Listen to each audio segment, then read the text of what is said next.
enfants, j'espère que vous allez bien et que vous êtes prêts pour ce nouveau cours. Aujourd'hui, on passe directement à la deuxième partie, aux exercices. On passe la diction, vous comprendrez un peu pourquoi. Premier exercice, on va réveiller tout son corps en tapotant. On a l'habitude, on commence par le visage, ça vous vous souvenez?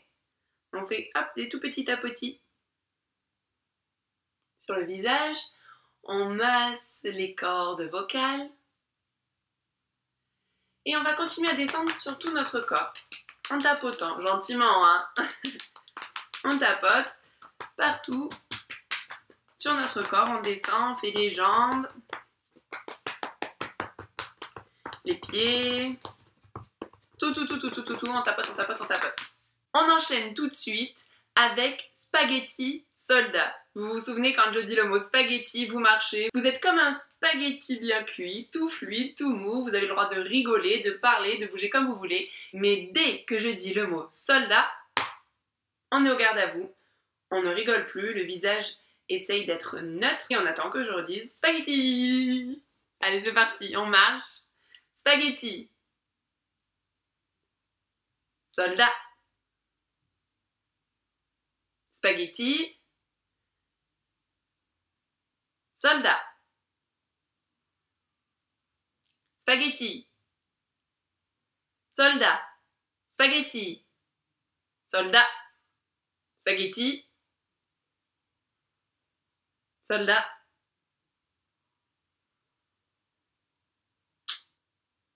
Spaghetti. Soldat. Spaghetti. Soldat. Super. On enchaîne avec le jeu de la télécommande. J'ai donc une télécommande magique dans mes mains. Je zappe et je tombe sur des émissions et vous mimez, vous jouez ce que ça évoque pour vous. On est parti, on commence tout de suite. Ah, c'est une émission de cuisine.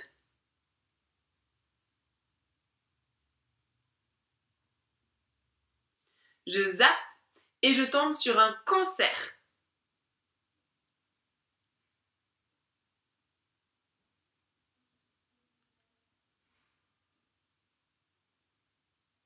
Je zappe, je tombe sur un film policier.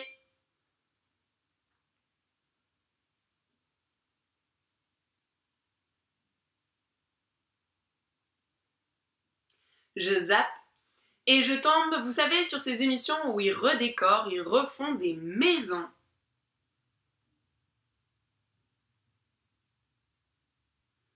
Je zappe et je tombe sur un film d'horreur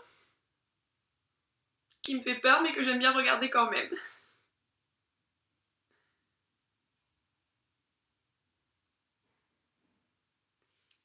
Je zappe et je tombe sur un vieux film, il est même en noir et blanc et il n'y a pas de son, c'est un film muet.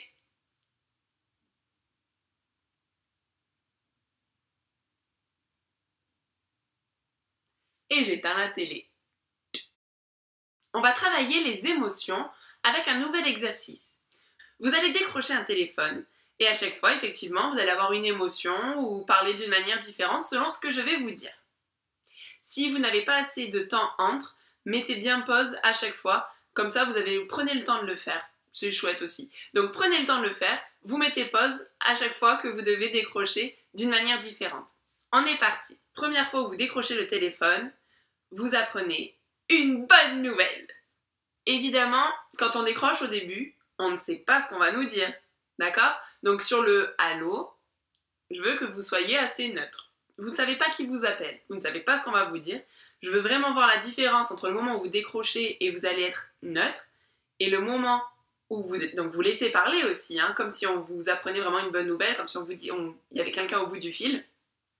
Donc vous laissez la personne parler et je veux voir au fur et à mesure la réaction sur votre visage et ensuite l'entendre avec ce que vous allez lui répondre. Ok? Donc on refait la bonne nouvelle. C'est parti.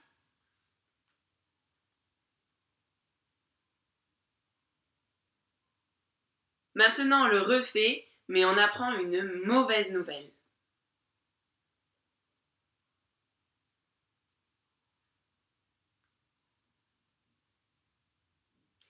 Maintenant, vous décrochez et c'est l'arrière-tante de votre papa qui vous appelle, elle est pas loin des 95 ans et elle n'entend plus très bien tout ce que vous dites. Vous décrochez le téléphone et ce que vous apprenez vous énerve. Vous décrochez le téléphone et la personne avec qui vous discutez vous fait beaucoup rire. Le téléphone sonne en pleine nuit, vous décrochez, vous êtes fatigué. Vous êtes surtout pas bien réveillé. On va passer à l'improvisation, mais on va garder le coup du téléphone parce qu'il me plaît bien. On va donc imaginer pour cette improvisation que vous passez un coup de fil au SAV, donc le SAV ça veut dire service après-vente, du Père Noël, pour réclamer, parce que le jouet que vous avez eu n'est pas du tout celui que vous vouliez, ou alors ne correspond pas du tout à l'image que vous aviez de ce jouet. Donc à vous après de voir si vous en réclamez un autre, si vous réclamez le double pour l'année prochaine, je sais pas.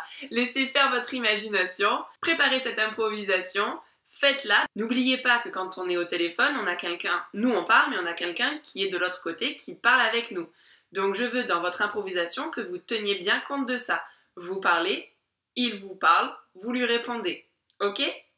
Et n'hésitez pas, vous vous filmez, et maintenant vous le savez, vous pouvez me l'envoyer. N'hésitez pas s'il y en a certains que vous ne m'avez pas envoyé ou si vous ne m'en avez jamais envoyé, si on se connaît, si on ne se connaît pas, vous pouvez très bien me l'envoyer. J'adore regarder ce que vous faites et je prendrai le temps de vous répondre et on pourra échanger sur ce que vous avez fait. Donc vraiment n'hésitez pas. On va faire un jeu à deux. Vous allez être des déménageurs. Des déménageurs, ce sont les personnes qui prennent les objets d'un endroit et les amènent à un autre endroit. Donc chaque objet, vous le portez à deux. Évidemment, ce sont des objets imaginaires. Mais à chaque fois, vous allez vous mettre d'accord avant de le porter sur son poids, sur sa fragilité. J'ai vraiment envie que vous travailliez là-dessus. Comment on fait pour porter un objet lourd? Comment on fait pour porter un objet fragile? Est-ce qu'on va avoir la même vitesse de pas? Est-ce que notre regard va être sur l'objet, sur là où on marche? Sur la personne avec qui on le fait, parce qu'il va falloir se mettre d'accord, il faut faire attention, pas marcher plus vite que lui, pas, je sais pas, plein de choses en fait.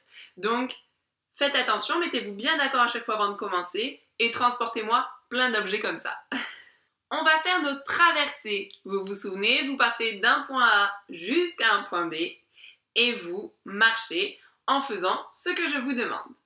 Première traversée, vous êtes un chanteur, une chanteuse.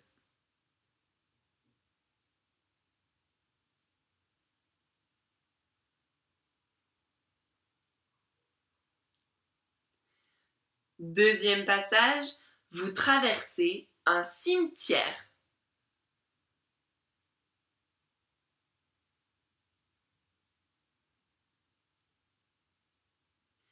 Maintenant, vous êtes un peintre. Vous vous promenez si vous voulez, mais vous avez votre toile et vous êtes en train de peindre ce que vous voyez autour de vous.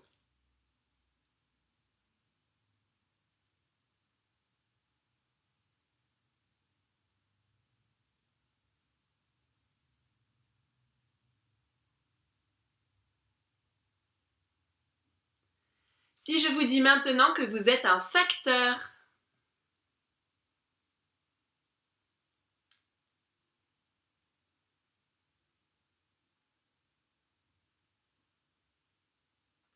et maintenant, vous êtes un clown.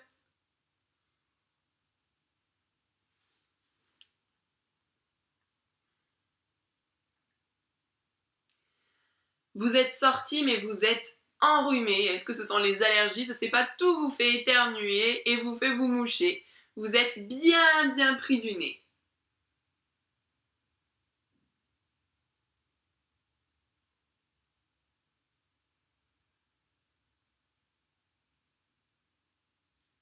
Et pour cette dernière traversée, vous êtes rêveur. Vous avancez la tête dans les nuages.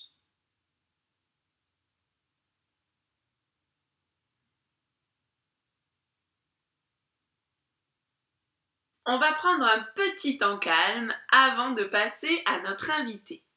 Je vous invite à vous mettre au sol, par terre, à vous asseoir dans la position qui vous est le plus agréable. On l'a fait il y a quelques semaines, un exercice où avec notre main, avec notre doigt, notre index, on va dessiner dans le vide des chiffres. On va aller de 8 jusqu'à 1, dans l'ordre décroissant, c'est-à-dire du plus grand au plus petit. 8, 7, 6, 5, 4, 3, 2, 1. On va faire ça les yeux fermés. Et au moment où on a fini de dessiner le 1, on a le droit de réouvrir les yeux. On est parti, alors on s'installe bien, on ferme les yeux. Notre index est prêt à dessiner les chiffres. Et on y va. 8, 7, 6, 5, 4, 3, 2, 1. Et on peut réouvrir les yeux. Vous allez vous remettre debout pour faire les prochains exercices avec notre invité. Aujourd'hui, on accueille Camille. Camille qui est une super copine et Camille avec qui je travaille souvent parce que pendant les vacances, on propose des stages de comédie musicale pour les enfants. D'ailleurs, si ça t'intéresse, n'hésite pas à m'envoyer un message aussi et je te donnerai les informations. Camille, elle vit à Paris et elle est comédienne mais elle est surtout aussi chanteuse. Donc aujourd'hui, je vous laisse avec elle et elle va vous apprendre quelques petites techniques pour démarrer et pour bien apprendre à chanter. Allez, à tout de suite. Bonjour les enfants, je m'appelle Camille, je suis une copine de Marielle, je suis chanteuse et cette semaine, on va faire une petite introduction au chant. Vous êtes prêts? On va commencer les choses de manière assez facile. Déjà, le chant, ça se base, comme le théâtre, sur une chose, la respiration. Alors, vous le savez déjà, Marielle vous l'a appris, on se tient bien droit. On a un fil qui part du sommet du crâne et qui va jusqu'au ciel et on a le visage qui regarde en face de soi, tout simplement. Donc déjà, la posture, très important pour pouvoir chanter. Deuxième chose, très important pour pouvoir chanter, la respiration. La respiration, je veux que vous imaginiez que votre ventre est un ballon. Encore une fois, Marielle vous a déjà parlé de la respiration. Mais en chant, on va essayer d'imaginer que notre ventre est un ballon. Quand on souffle dans le ballon, il grossit. Et ensuite, quand on laisse sortir l'air, il sera petit ici comme ça, il se vide complètement. Imaginez que votre ventre est un ballon. Quand vous allez respirer, vous allez prendre de l'air comme un ballon et votre ventre se lève et grossit. Mais attention, pas que votre ventre. Quand vous inspirez, vous allez respirer jusqu'aux côtes, jusque dans le bas du dos, de partout. D'accord? Ça, c'est l'inspiration. Se grandir et se remplir d'air de partout dans le corps. Et ensuite, sur l'expiration, on va se vider le plus possible. Alors, premier exercice, la respiration. On est bien droit, on regarde bien devant nous et on fait 1, 2, 3, 4 et 1, 2, 3, 4. On expire. Tout simplement. Vous le faites avec moi? Mettez votre main sur votre ventre et on va faire et 1, 2, 4 et 1, 2, 3, 4. On inspire. On expire. On inspire. On gonfle. On expire. Ça descend. D'accord? Ça, c'est la base du chant. Sans ça, on n'a rien d'autre. La posture et deuxièmement, la respiration. Très bien. Maintenant, on va voir si vous pouvez tenir plus longtemps. Au lieu de faire respiration sur 4, expiration sur 4. On va faire la même chose sur 6. Vous êtes prêts? Il va falloir bien respirer. 3, 4 et 1, 2, 3, 4, 5, 6. On expire. 2, 3, 4, 5, 6. On inspire. 2, 3, 4, 5, 6. On expire. 2, 3, 4, 5, 6. C'était comment? Qui a réussi? Soyez honnête. Et si vous n'y arrivez pas, c'est tout à fait normal. C'est le début. Et au début, on ne sait pas tout faire toujours.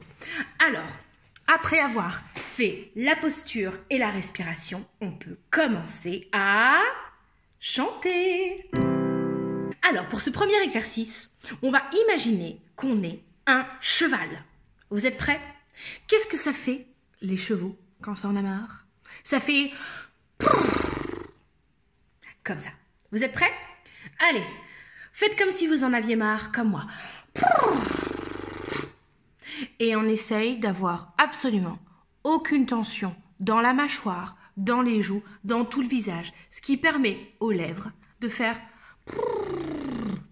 comme les chevaux. On est prêt? Allez, on refait. 1, 2, 3, 4. Et encore. 1, 2, 3, 4. Très bien. Maintenant, vous avez l'idée. Maintenant, on va le faire en chantant. Alors, on va commencer là. Et on va faire.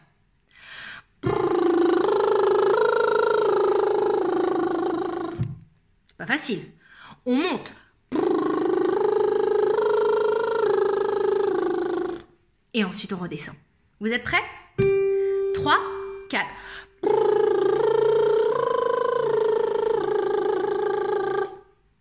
Déjà, si vous avez réussi à faire le cheval et à faire avec vos lèvres sur tout ça, vous êtes trop fort. On monte? C'est parti.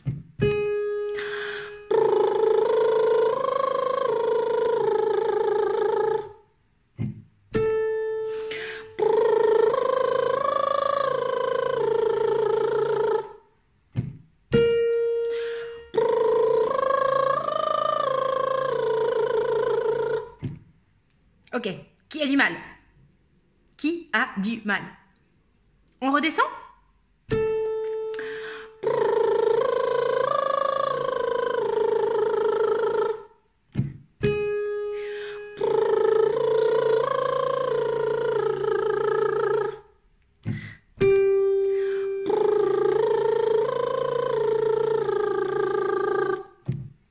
Trop fort. Bravo les loulous! Maintenant qu'on a fait le cheval, on va faire quelque chose de bien moins sympathique. On va faire la sorcière. D'accord? Donc, en faisant ça, on a commencé à s'échauffer la voix. D'accord? On espère que votre voix est un petit peu plus chauffée maintenant. Cette fois-ci, on va aller chercher nos aigus. Et pour aller chercher nos aigus, on va faire la sorcière. La sorcière, elle fait ça. Gna gna gna gna gna gna gna. Ouais. Et pourquoi est-ce qu'on appelle cet exercice la sorcière? Parce que c'est pas censé être beau. Dans le chant, on veut chanter, on veut que ce soit beau, c'est normal. Mais les exercices pour arriver à des techniques de chant ne sont pas toujours beaux. Eh oui! Du coup, on fait la sorcière. Et on fait gna gna gna gna gna gna gna. Et on met tout le son dans notre nez. D'accord? Vous êtes prêts? Je veux que ce soit moche. Très très moche. Vous êtes prêts? 3, 4. Gna gna gna gna gna gna gna. Ça vous va? On va descendre. Gna gna gna gna gna gna gna.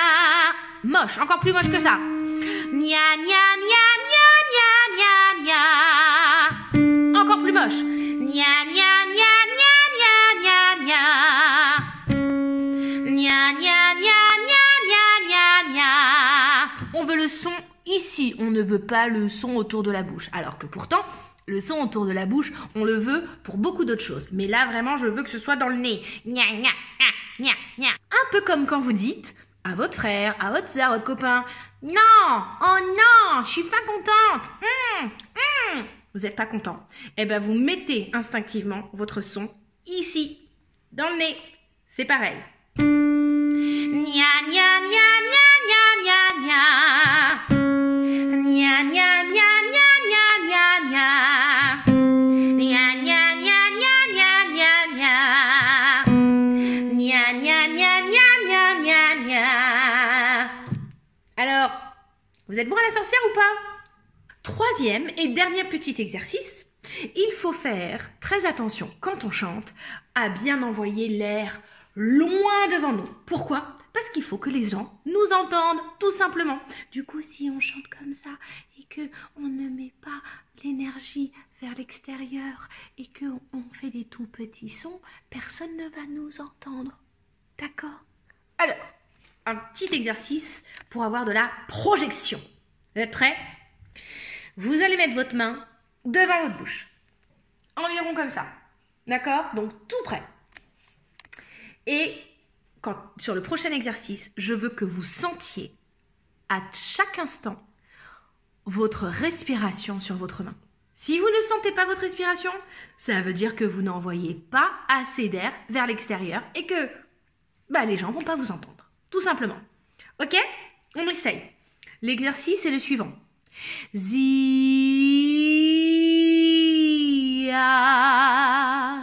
Qu'est-ce qu'on fait? On fait les montagnes russes. Zia.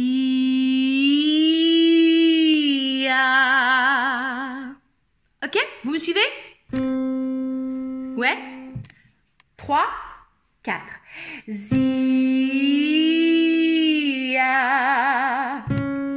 Zia. Zia. Zia. Zia.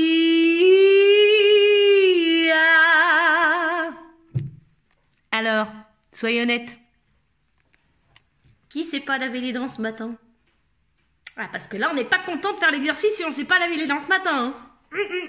Comme quoi, faut toujours se laver les dents. Surtout quand on chante. Voilà les loulous. C'était trop bien de passer cette semaine avec vous. Je vous fais plein de bisous. Mouah, de Paris, parce que moi, je suis à Paris. Et j'espère que vous allez bien, où que vous soyez. Prenez soin de vous. À bientôt. Merci Camille! Vous avez sûrement remarqué, après avoir fait ces exercices de chant, qu'il y a quand même beaucoup de ressemblances avec le théâtre. Dès qu'on travaille la voix de toute manière, et comme on vous l'a dit, c'est aussi un muscle, donc il faut l'échauffer. Au plus vous le travaillez, au plus vous y arriverez. C'est ça pour à peu près tout dans la vie en fait.